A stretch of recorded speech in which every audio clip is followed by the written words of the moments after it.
Hello বন্ধুরা, কেমন আছেন সবাই? থামুন, কোথায় যাচ্ছেন? ভিডিওটি সামনে আসলে স্ক্রল করে চলে যাবেন না। এখানে আপনার জানার কিছু বা শেখার বোঝার কিছু থাকতে পারে, তাই সম্পূর্ণ ভিডিওটি দেখুন।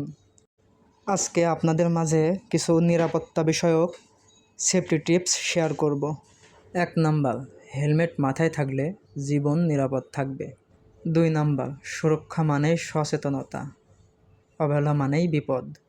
3 নাম্বার, পিপিই পরো, পরিবারকে নিরাপদ রাখো। 4 নাম্বার, 1 সেকেন্ডের ভুল সারা জীবনের কষ্ট। 5 নাম্বার, যেখানে সেফটি নেই সেখানে কাজ নয়। 6 নাম্বার, নিরাপত্তা নিয়ম মানলে দুর্ঘটনা কমে। 7, সেফটি শুধু নিয়ম নয়, এটা দায়িত্ব। 8, গ্লাভস, বুট, হেলমেট নিরাপত্তার 3 সৈনিক। 9, সেফটি গিয়ার পরে কাজ করো, বিপদ ঠেকাও। 10, সেফটি আগে কাজ পরে, এই হোক নীতি। আমার ভিডিওটি যদি আপনাদের ভালো লেগে থাকে অবশ্যই লাইক, কমেন্ট, শেয়ার করে আপনাদের ভালোবাসা দিয়ে যাবেন। যারা এখনও আমার এই পেজটিকে ফলো দেন নাই তারা অবশ্যই পেজটিকে ফলো দিয়ে যাবেন। ধন্যবাদ। আবার দেখা হবে একটি নতুন ভিডিও নিয়ে। ততক্ষণ ভালো থাকুন, সুস্থ থাকুন। আল্লাহ হাফেজ।